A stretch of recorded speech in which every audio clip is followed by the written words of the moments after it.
आज सकाळी 6 पर्यंत मुंबई उपनगर, ठाणे यासह रत्नागिरी, पालघर, रायगड, पुणे, नाशिकला रेड अलर्ट, तर सिंधुदुर्ग, कोल्हापूर, घाट यासह गडचिरोलीला सुद्धा ऑरेंज अलर्ट जारी। ठाणे, पालघर, सातारा या जिल्ह्यातील शाळांना आज सुट्टी जाहीर, तर रत्नागिरी आणि सिंधुदुर्ग जिल्ह्यातील शाळांना सुद्धा सुट्टी। पावसाच्या अलर्टमुळे जिल्हा आणि मनपा प्रशासनाने खबरदारी घेतली। पनवेल पालिका क्षेत्रातील शाळा आणि महाविद्यालयांना आज सुट्टी जाहीर। मुसळधार पावसाच्या पार्श्वभूमीवर पालिका प्रशासनाचा निर्णय। मुसळधार पावसामुळे साताऱ्यातील शाळांना 2 दिवस सुट्टी, तर सातारा जिल्ह्याला पावसाचा रेड अलर्ट। चेंबूरमध्ये बंद पडलेल्या मोनोरेलमधून प्रवाशांचं रेस्क्यू। चेंबूर भक्ती पार्क दरम्यान मोनोरेल बंद पडली। जवळपास सव्वा तासानंतर मोनोरेल 585 प्रवाशांची सुटका। कर्मचाऱ्यांनी सांगून सुद्धा मोनोरेलमध्ये अधिक प्रवासी चढले। 105 टन कॅपॅसिटीच्या या मोनोरेलमध्ये 109 टन प्रवासी चढल्यानं इलेक्ट्रिक सप्लाय बंद झाला। मोनोरेल प्रशासनाचं स्पष्टीकरण। मोनोच्या घटनेची चौकशी करणार, प्रवाशांनी संयम ठेवावा। मुख्यमंत्री देवेंद्र फडणवीसांचं ट्विट करत आवाहन।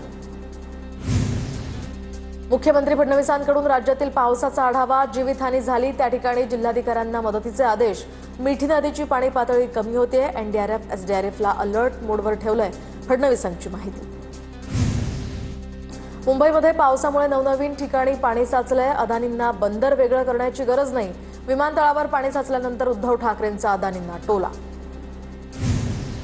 शेकापच्या चित्रलेखा पाटील आणि महेंद्र दळवींच्या पत्नीमध्ये वाद, तर 50 कोके सरकार असा उच्चार करताच आमदार पत्नीचा संतापनावर।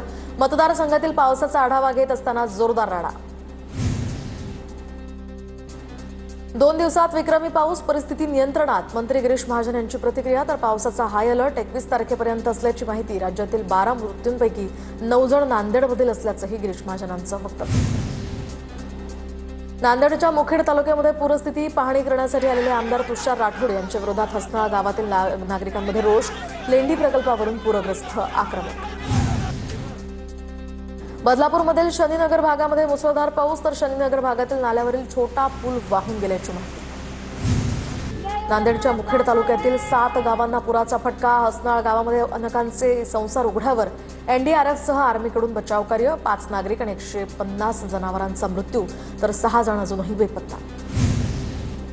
रायगडच्या मुरुड तालुक्यामध्ये मिठेगार गावात दरड कोसळली, तर वृद्ध महिलेचा मृत्यू। मुसळधार पावसाचा हा मिठेखार या गावाला फटका।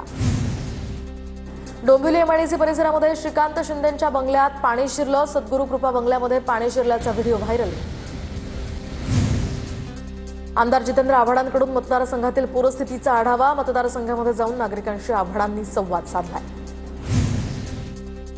मध्य रेल्वेच्या कोळंब्याचा अबालवृद्धांना फटका। जावयाच्या तेराव्याला गेलेल्या आजोबांचा ट्रॅकवरून पायी प्रवास। मध्य रेल्वेनं गाड्या सोडल्या पाहिजेत, आजोबांची मागणी। पुढील 24 तासासाठी रायगड आणि पुण्याच्या घाटमाथ्यावर पावसाचा रेड अलर्ट, तर मुंबई, ठाणे, रत्नागिरी, पुणे आणि नाशिक घाट यासह चंद्रपूरला बुधवारी सकाळी 6 पर्यंत पावसाचा रेड अलर्ट। पुणे शहर आणि जिल्ह्यातील पूरस्थिती नियंत्रणात। जिल्हाधिकारी आणि पालिका आयुक्त नवल किशोर राम यांची माहिती, तर नदीकाठच्या गावातील नागरिकांना सतर्कतेच्या सूचना। धरण क्षेत्रामध्ये पाऊस कमी झाल्यामुळे विसर्ग कमी केला जाणार। पुण्याच्या एकतानगरमध्ये सोसायटीत पाणी भरायला सुरुवात। पार्किंगमध्ये पाणी शिरल्यामुळे नागरिकांची तारांबळ। गेल्या वर्षी सुद्धा अशाच प्रकारे परिसरात पाणी भरलं होतं। पुनरावृत्ती झाल्यामुळे नागरिकांकडून संताप व्यक्त। पुण्यातील मुळा मोठा नदीपात्रातील रस्ता प्रशासनाकडून बंद। नदीपात्रात अडकलेली वाहनं टोईंग करून बाहेर काढली। नदीपात्रात कुणीही उतरू नका, प्रशासनाचं आवाहन। पुण्याच्या वाघोलीमध्ये विद्यार्थ्यांची फ्रेशर्स पार्टी सुरू असताना अचानक मंडळ कोसळला। दरम्यान या ठिकाणी मंडप कोसळल्याची घटना। जयवंत शिक्षण प्रसारक मंडळाच्या मैदानावर ही घटना घडली। घटनेमध्ये काही मुलांना किरकोळ दुखापत। कार्यक्रम दुपारी संपल्यामुळे मुलं मंडपात नसल्यानं मोठा अनर्थ टळलाय।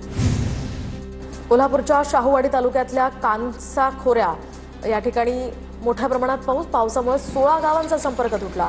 वारणा नदीतनं सध्या 35,000 क्युसेकनं विसर्ग। नागरिकांना प्रशासनाकडून सतर्कतेचा इशारा। साताऱ्यातील कोयना नदीजवळ झाडावर 11 माकडं अडकली होती। एनडीआरएफ टीमनं 11 माकडांना सुखरूप बाहेर काढलंय।